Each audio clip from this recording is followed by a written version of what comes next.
In the heart of Rome lies a story shrouded in whispers and ancient secrets: the Black Nobility. These powerful families shaped the destiny of the Catholic Church, their influence echoing through centuries. Names like Orsini, Colonna and Borghese commanded armies, produced popes and forged alliances through strategic marriages.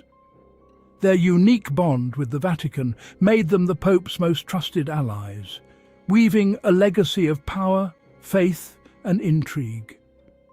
The Black Nobility, or Nobiltà Nera, emerged not in the Middle Ages, but during the dramatic events of 19th-century Italian unification. In 1870, Italian troops captured Rome, ending the Pope's temporal power and dividing the Roman aristocracy. Loyal families mourned, closing their palaces and wearing black, earning the name Black Nobility.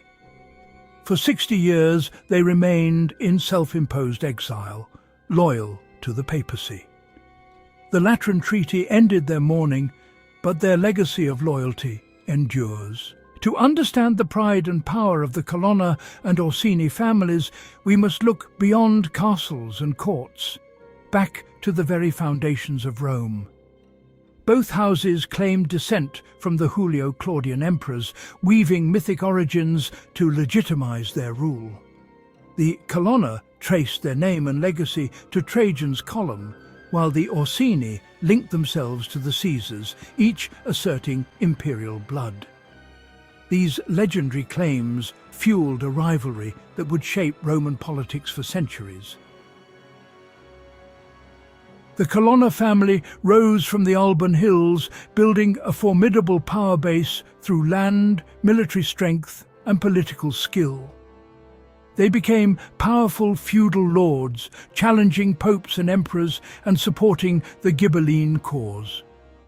Their influence soared with Giovanni Colonna's appointment as cardinal, beginning a tradition of Colonna cardinals shaping Vatican politics. By the late 1200s, the Colonna stood as a pillar of Roman power, masters of land, steel, and faith. The Orsini, symbolized by the bear, rose as champions of the Pope and leaders of the Guelph faction in Rome. Their loyalty made them the Vatican's sword and shield, rewarded with land, power, and papal favor. Under Matteo Rosso the Great, the Orsini became Rome's masters, driving out rivals and building a dynasty. Their influence peaked with Pope Nicholas III, who elevated his family to unprecedented heights. The bear's embrace shaped the destiny of Rome and the Church. While the Orsini and Colonna battled for dominance, another family, the Massimo, claimed a legacy reaching back to the Roman Republic. They traced their lineage to the legendary general Fabius Maximus, the Delea, hero of Rome. This ancient connection became the cornerstone of their identity and prestige. When Napoleon asked if they truly descended from Fabius, Prince Massimo replied, "It's a rumour that's only been running for 1200 years." The Massimo also claimed 2 early popes as ancestors, blending military, political and spiritual legacy. Their legend endures, securing their place among Rome's most respected dynasties. The Borghese family's rise shows how ambition and a papal election could transform outsiders into Rome's elite. Originally from Siena, Marcantonio Borghese moved his family to Rome, betting on a future tied to the papacy. Their gamble paid off when his son became Pope Paul V, launching a golden age for the Borghese. Their wealth and power soared, culminating in the creation of the magnificent Villa Borghese and a legendary art collection. The Aldobrandini rose from Florentine merchants to Roman power when Ippolito Aldobrandini became Pope Clement V, securing wealth, palaces, and the famed Aldobrandini wedding fresco. Similarly, the Chigi, powerful Sienese bankers, reached new heights when Fabio Chigi became Pope Alexander VII, transforming their legacy through art, architecture, and papal favour. Together, these families show how papal power and ambition shaped Rome's enduring dynasties. The Ruspoli family's rise shows how military service and loyalty to the Pope could open doors to the highest Roman nobility. Originating in Florence, their fortunes soared when Vittoria Ruspoli married into the Marescotti family, merging two noble lines. In the early 1700s, Francesco Ruspoli raised a regiment to defend the Pope, earning the family princely titles and a key Vatican role. Their story is a testament to how loyalty and service could transform a family into papal power brokers. The Pallavicini family rose to power through international finance and maritime trade, becoming one of Genoa's leading patrician dynasties. Adventurous branches even carved out a crusader state in Greece, ruling as Latin lords for over a century. Later, they invested in Rome, building grand palaces and joining the city's elite. The Pallavicini story is one of adaptability, global ambition, and enduring influence across Europe.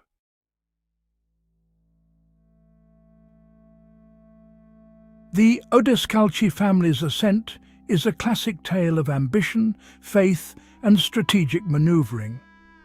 From humble beginnings as merchants near Lake Como, they built wealth through trade and banking. Their fortunes changed dramatically when Benedetto Odescalchi entered the church, rising to become Pope Innocent XV in 1676. As Pope, Innocent XV reformed church finances, resisted French expansion, and played a key role in the victory at the Battle of Vienna. Unlike many popes, he avoided nepotism, but his papacy still brought the family immense prestige. After his death, his nephew Livio Odescalchi leveraged this legacy, acquiring the Duchy of Bracciano and the iconic Castello Orsini Odescalchi.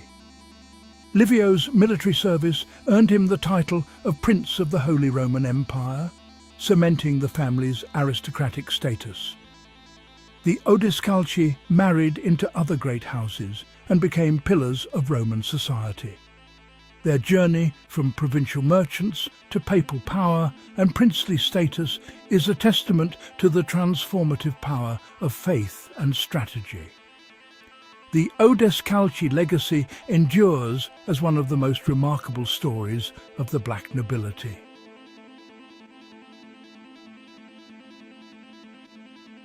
The Sacchetti family's story is woven into the fabric of Florence and Rome.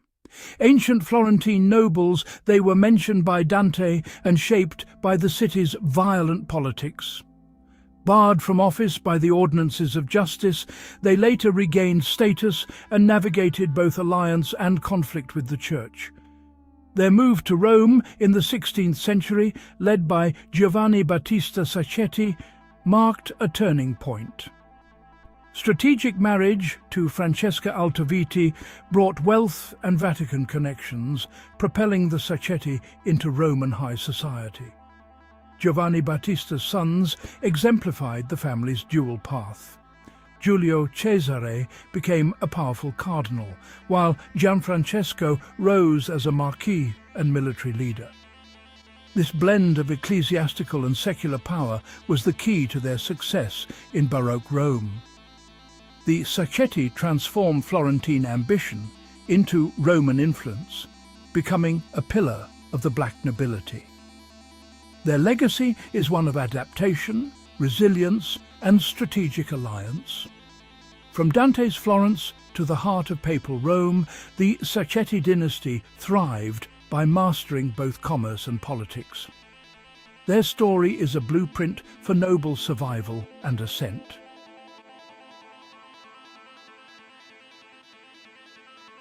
The Theodoli family's rise shows how ancient lineage and ambition could open doors in Rome.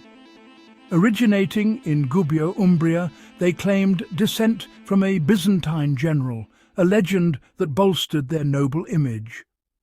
They established themselves in Forlì before turning their sights on Rome in the 16th century. By placing family members in church and curial roles, they expanded their influence. Girolamo Theodoli, Bishop of Cadiz, and his brother Mario, who purchased the Marquisate of San Vito, were pivotal figures. Building the Palazzo Theodoli Bruschi in Rome signalled their arrival among the city's elite. Theodoli men joined the Knights of Malta, blending military and religious prestige.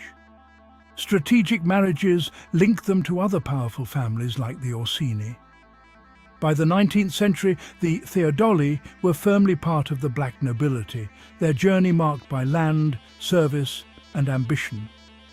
Their legacy is a testament to the enduring allure and rewards of Papal Rome.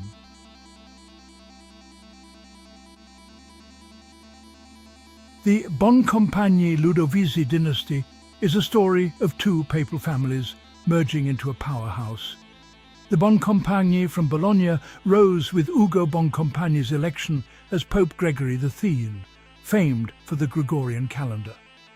Gregory XIII elevated his son Giacomo, making him Duke of Sora and head of the papal army, amassing vast estates.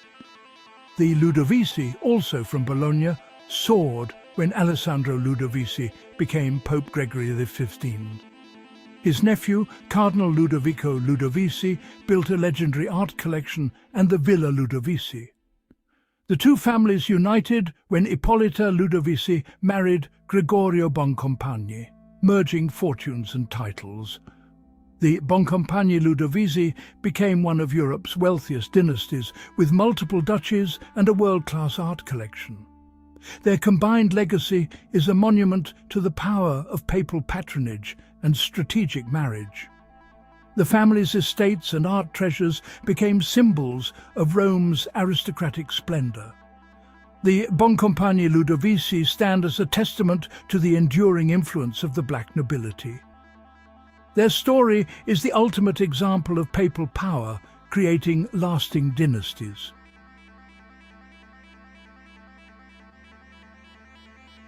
Not all papal families survived the tides of history. Some faded into legend.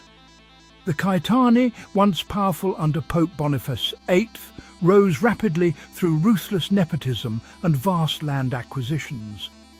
Their aggressive tactics made enemies, leading to the infamous outrage of Ernani and the family's decline. The Caetani's golden age ended as quickly as it began, their castles now silent witnesses to lost power.